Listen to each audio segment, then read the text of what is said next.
Queridos, quero em primeiro lugar saudar a todos com a paz do Senhor. Aqueles que podem, por favor, tornem os vossos assentos, enquanto quero louvar a Deus pela oportunidade a mim concedida de ter o privilégio de estar nesta vigília tão honrada, tão falada e tão cheia de Deus. Quero agradecer ao pastor Moisés, muito obrigado, pastor, pela honra, toda a equipe que coordena esta vigília, os recuperandos, como também fazer menção de louvor a Deus pela vida do Jackson, da Thalita, amigos, também fazem parte deste projeto, e todos os, não vou ter a ousadia, pois sei que não estou à altura de usar o termo companheiros, mas eu vou ter a ousadia de chamá-los de amigos, todos os amigos que compõem este ministério. Que Deus recompense-os ricamente. Queridos, também rever o cantor Júnior, pastor Macedo, Rubens, é uma alegria ímpar de reencontrar estes homens. Quero louvar a Deus pela vida do pastor Samuel, a Jaqueline, pela receptividade tão calorosa. Quero registrar os meus agradecimentos a vós. Queridos, eu sou de uma cultura nordestina. Eu fui criado numa área rurícola, muito pobre. Mas eu tive o privilégio de nascer numa família pobre, mas uma família honrada. E sempre meu pai me ensinava, como eu sou o penúltimo dos filhos, na época de 12, 13, e ele falava que algum dia a gente poderia se tornar ser alguém. Mas independente de onde a gente chegasse, quando estivesse alguém mais importante, a gente tinha que se sentar. E eu louvo a Deus por nesta noite ter o privilégio de estarem ocupando o mesmo púlpito de homens tão honrados, e dentre eles quero usar a vida do homem que tem marcado a nossa geração, pastor Napoleão. E eu tenho um pouquinho de juízo, e guarde-me Deus de abrir a boca onde o Senhor está. Então esta honra é sua, pastor.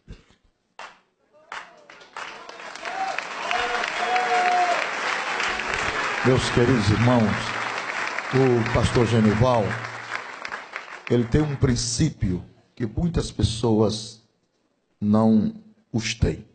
Chama-se princípio de educação doméstica. É o que acompanha ele. Ele não é um homem que está no pinclo das letras, mas é um homem que teve uma criação. Na sua introdução, ele fala dos seus pais, pobres, porém honrados.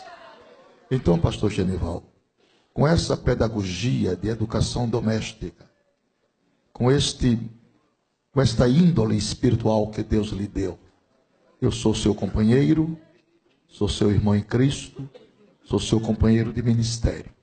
Eu estou aqui para calçar-lhes com as minhas orações. E o mesmo Deus que tem lhe usado por este país e fora do país, é o Deus que vai lhe usar nesta madrugada. Deus te abençoe.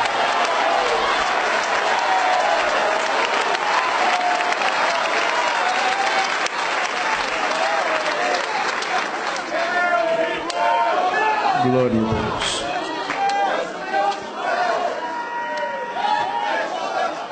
Louva a Deus pela sua vida, pastor. Queridos, estamos em uma vigília e eu ouvi muito bem, e aqui se prega e se fala o Evangelho. Então eu quero ler um texto para não fugir disto. E como quando se fala de vigília, principalmente nós, domésticos da mesma fé, lembramos de oração, de confrontos e de desafios. Quero ler um texto que está no livro dos Atos dos Apóstolos, capítulo 12, muito conhecido, mas é a mensagem que está no meu coração.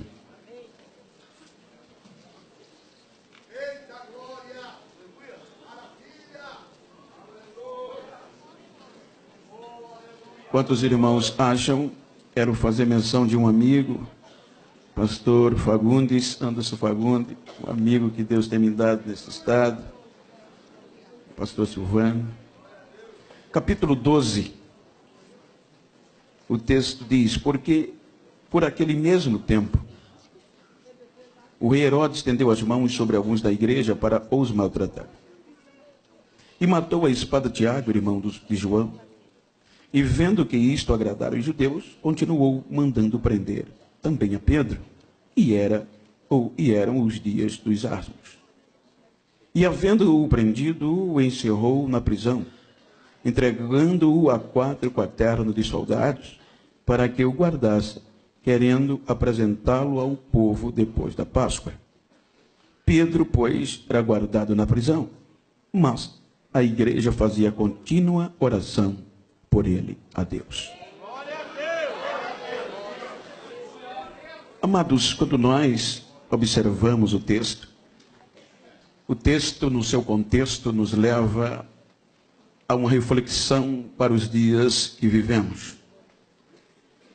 E neste mesmo sentido, eu gostaria de falar-lhe sobre dias de confrontos. Se nós observarmos o contexto anterior, a própria Bíblia mostra que aquilo que nós vivemos, pregamos, portamos, falamos, não é algo de aplausos, não é algo de aluguéis, não é algo que venha nos engrandecer. Se nós observarmos a entrada de Cristo neste processo, nós percebemos que Cristo, quando entra no contexto do ser humano, ele começa e ele vem de uma forma por onde ninguém queria acreditar. Haja vista que quando Cristo ele aparece no cenário, ele aparece em meio a controvérsias, em meio a contrariedade, por conta e pelo próprio conhecimento e sancionado pelo contexto da lei rabínica judaica. Os irmãos vão de convir que a Bíblia nos mostra que a perspectiva ou a expectativa dos judeus era o Messias, o libertador. E por isto se passaram de geração em geração, havia alguns que se autodenominavam ser o tal.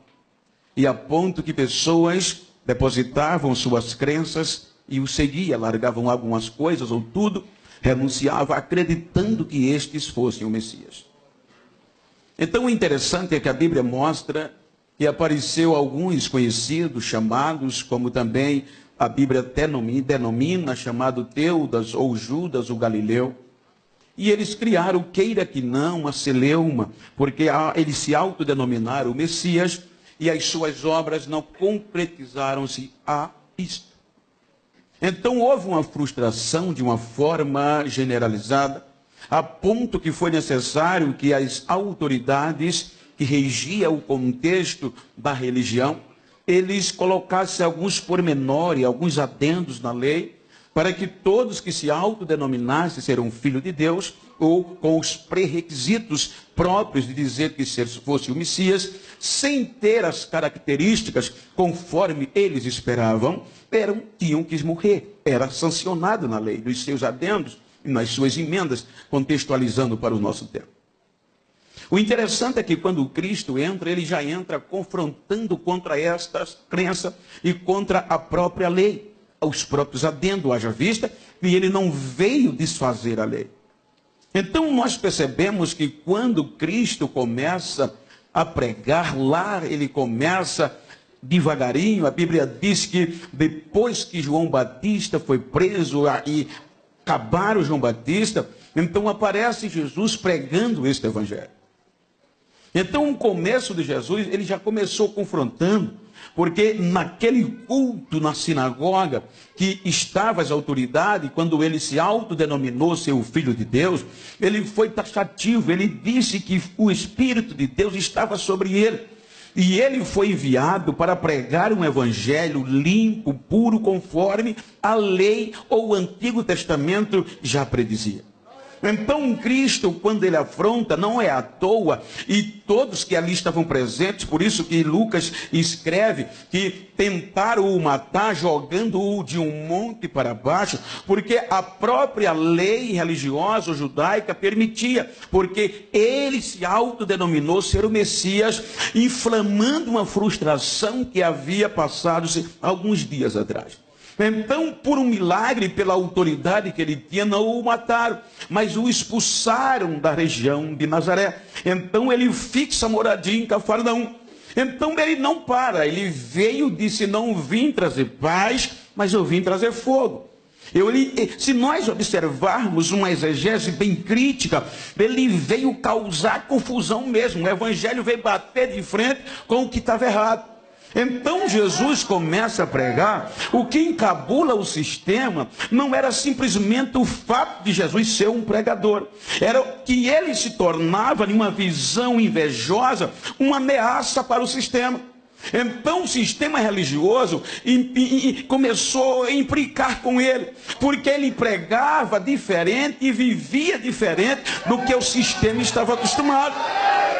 A Bíblia diz que o sistema pregava uma coisa e não vivia, porque o Antigo Testamento, a base, o foco principal era o amor. Amar o teu próximo como a ti mesmo, o teu Deus acima de todas as coisas. Mas o sistema, ele galgado, ele sustentado por um sistema meramente político, eles tinham medo de perder a boquinha. Então eles pregavam que tinha que amar, mas não amavam. Eles pregavam que tinham que amar o mendigo, mas nem ele queriam tocar no mendigo. Eles ensinavam que tinha que cuidar do leproso, tinha que na época fazer o que o Senhor faz, mas eles nem o leprosário queria passar por perto, passava por 100 metros. Eles pregavam isso. Aí vem Jesus pregando o evangelho de amor, e o Jesus agora prega que amava o próximo. Ou seja, o sistema pregava, tem que ajudar o doente, mas eles não ajudavam. Aí Jesus chegava, pregava, chegava onde estava o doente, além de pregar, ainda dizia: quer ficar curado hoje? O caba dizia: quer, então fica, levanta que eu vou te curar. Então o sistema implicava. O Jesus chegava, passava, os leprosos, que a lei só permitia uma certa distância de 50 a 100 metros se aproximar. Quando os leprosos sabiam que apareceu um Jesus que, além de pregar o evangelho, vivia e tinha poder de curar a lepra, os leprosos muitas vezes saíam correndo atrás dos sacerdotes, e os sacerdotes corriam com medo do leproso. Aí quando os leprosos viram falar de Jesus, aí saíram correndo atrás e saíram gritando: Senhor, ei, se tu queres, tu pode me limpar. Jesus não corre, Jesus para, vira e diz: eu quero ser limpo agora, e a lepra vai embora. Aí o sistema se encabulou.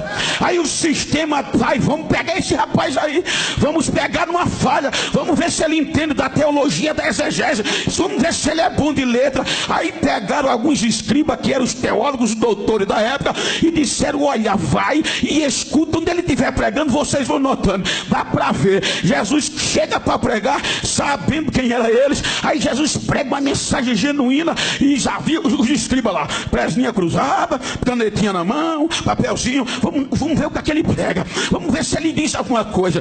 E interessante que enquanto os doutores observavam o que o matuto de Nazaré pregava, as lágrimas iam caindo. Aí os doutores não sabiam o que entender. Quando voltava com o relatório, chegava e dizia: nunca vimos ninguém pregar daquele jeito, aquele homem é profeta, nunca vi tanta autoridade, que